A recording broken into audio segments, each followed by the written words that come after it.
So you want to start dividend investing, but you also want to get paid monthly so you can cover your bills. You can stick with the monthly payout stocks like Income Realty or Stag, but that limits your options. What if we created a dividend portfolio that paid you monthly, but included companies from all different industries and sectors that have paid their dividends for 25 straight years?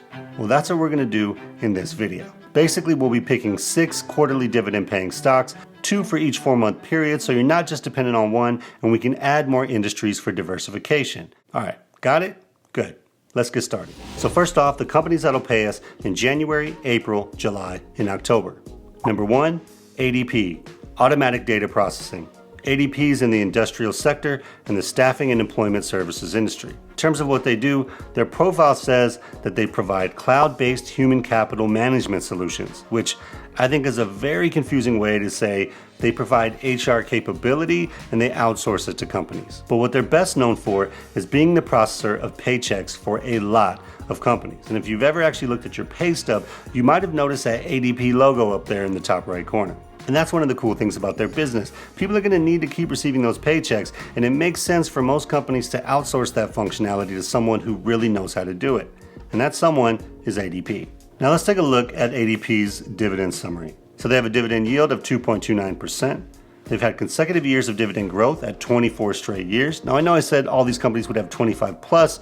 In this case, they're right under the threshold, and I think they're important enough to keep in the portfolio, so it's all right. And they have a 5-year dividend growth rate of 13.71%, which is excellent. And if we look at how ADP's performed against the S&P 500, over the last 10 years, they've actually outperformed the S&P by quite a lot. So I'm not going to look at other years other than that.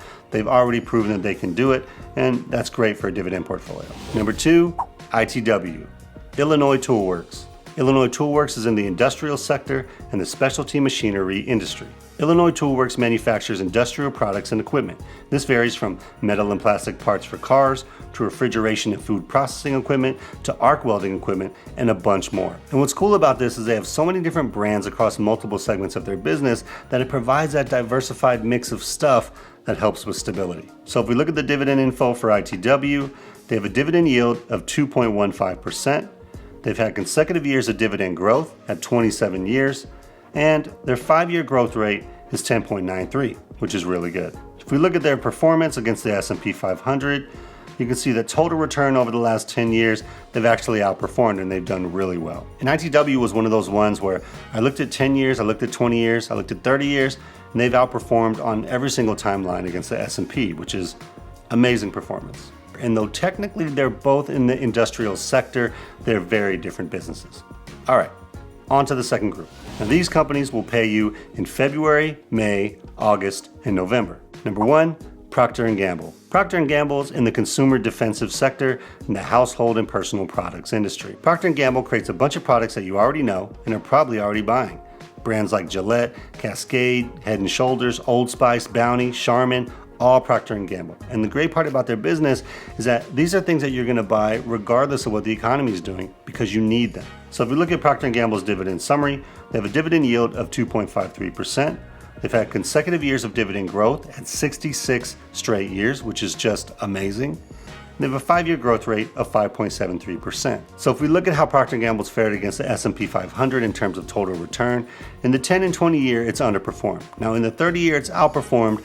But again, Procter & Gamble at this stage is a slow-growing company that is not probably going to outpace the S&P 500. But what it will do is it'll grow slowly every year, and it'll continue to grow and pay those dividends every single year. Number 2, Lowe's.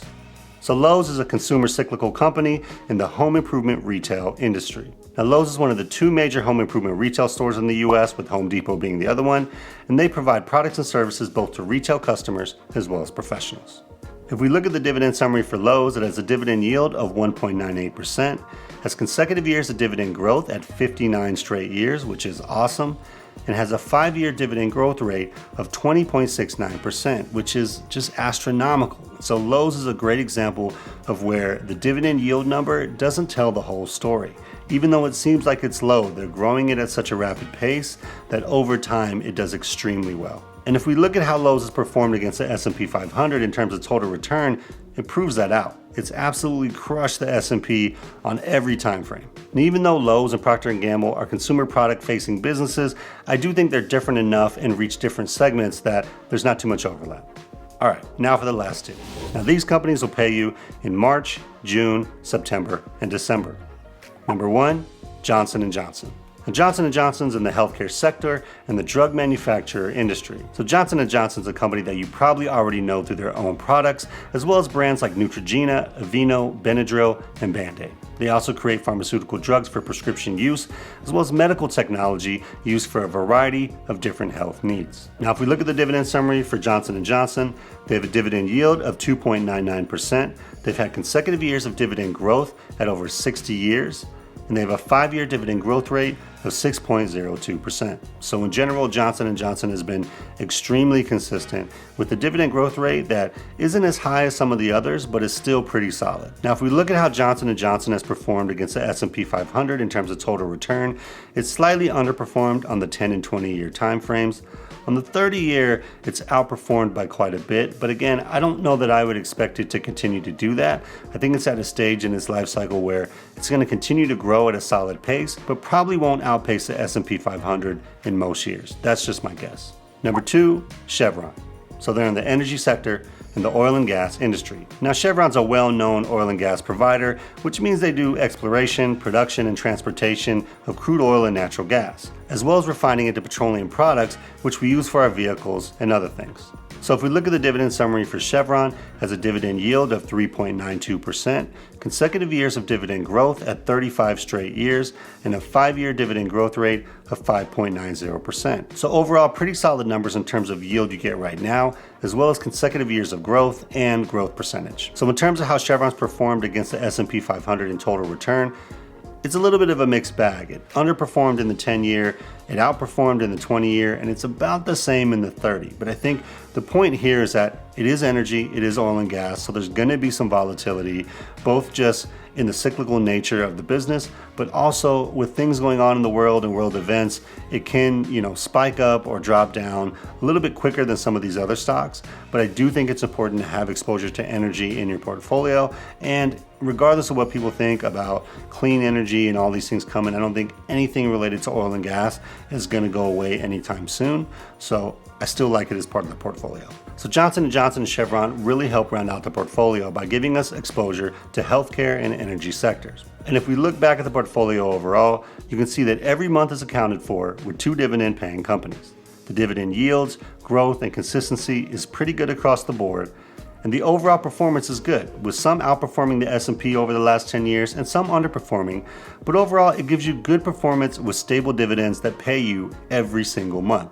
So if you guys want to keep digging in on research and stocks, click on this video right here where I talk about why dividend yield doesn't really matter. Hope you guys have a great day out there. Financial independence is true freedom, so keep building and stacking wins, and I'll see you guys in the next one. Peace.